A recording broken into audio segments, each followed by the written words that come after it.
زندگی کا وہ موڑ جہاں آپ بالکل تنہا تھے، وہاں صرف آپ کے رب نے آپ کا ساتھ دیا، اور بعد میں جب آپ کا وقت ٹھیک ہو گیا تو آپ اپنے رب کو بھول گئے۔ ہمیشہ سے آپ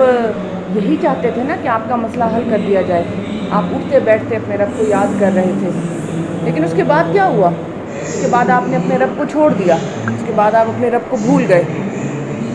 پھر اور مسئلے آئے، پھر آپ نے اپنے رب کو پکارا، اس نے پھر آپ کی مدد کی، لیکن پھر بھی آپ نے اس کو یاد نہیں کیا۔ بارہا آپ اس کے احسانات کو جھٹلاتے رہے، آخر کار رب کی محبت تو ثابت ہو گئی، لیکن آپ نے اپنی محبت کو ثابت نہ کیا، آپ نے وقت کا ضیاع کیا، آپ نے کبھی بھی اس کی بات نہیں مانی، آپ نے کبھی بھی اس کا صحیح سے شکریہ ادا نہیں کیا۔ کیا آپ نے اپنے آپ کو ٹٹولا ہے؟ کیا آپ کو لگتا ہے کہ آپ نے اپنے رب کا شکر ادا کر دیا ہے؟ یا آپ اتنی معافی مانگ چکے ہیں اس سے کہ استغفار کے دن رات کے جو ورد ہیں آپ کے، وہ آپ کو بخشوا دیں گے؟ اپنے رب کے لیے وقت نکالیں ویورز، آپ کو یہ بات واضح کرنی ہوگی کہ زندگی کی مصروفیات کبھی ختم نہیں ہوں گی، رب کو وقت دینا ہوگا۔ میں اپنے آفس میں بیٹھی ہوئی اکثر یہی سوچتی رہتی ہوں کہ دنیا بھاگ رہی ہے، لوگ بھاگ رہے ہیں، آ رہے ہیں، جا رہے ہیں، کام کر رہے ہیں، بہت کچھ ہو رہا ہے، لیکن سرخرو وہی ہوئے ہیں جو کہیں نہ کہیں چپکے چپکے اپنے رب کو وقت دیتے رہے ہیں، اور وہ وقت ان کو بہت زیادہ فائدہ دیتا ہے، دنیا میں بھی اور آخرت میں بھی۔ اپنے آپ کو آج ہی ٹٹولیں، آپ نے اپنے رب کو کتنا وقت دیا ہے،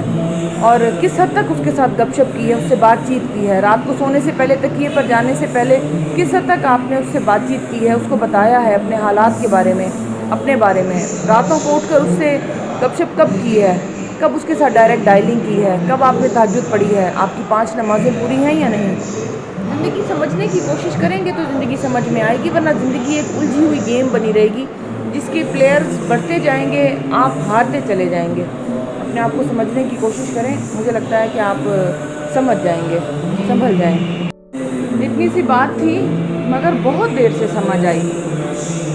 ہمیں چاہیے تھا کہ ہم پہلے ہی سمجھ جاتے کہ ہمارے ساتھ کون کون رکھنا چاہتا ہے اور کون نہیں، لیکن پتہ نہیں کیوں ہمیں تو اسی چیز کو پتہ رکھنا ہے کہ دنیا ہمارے پیچھے ہے یا نہیں۔ دنیا آپ کے پیچھے نہیں آئے گی، آپ کو ہمیشہ اللہ تعالیٰ کے پاس جانا پڑے گا،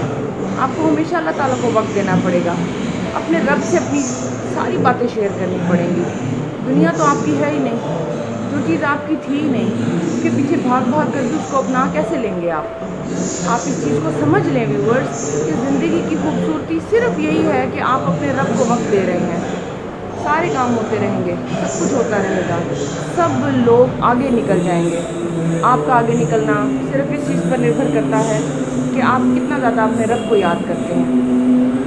لوگ لوگوں میں الجھے ہوئے ہیں، لوگ اپنے کاروباری معاملات میں اتنے شدید الجھے ہوئے ہیں، لوگ اپنے گھریلو معاملات میں، گھریلو سیاستوں میں اور اپنے ارد گرد کے لوگوں میں بہت زیادہ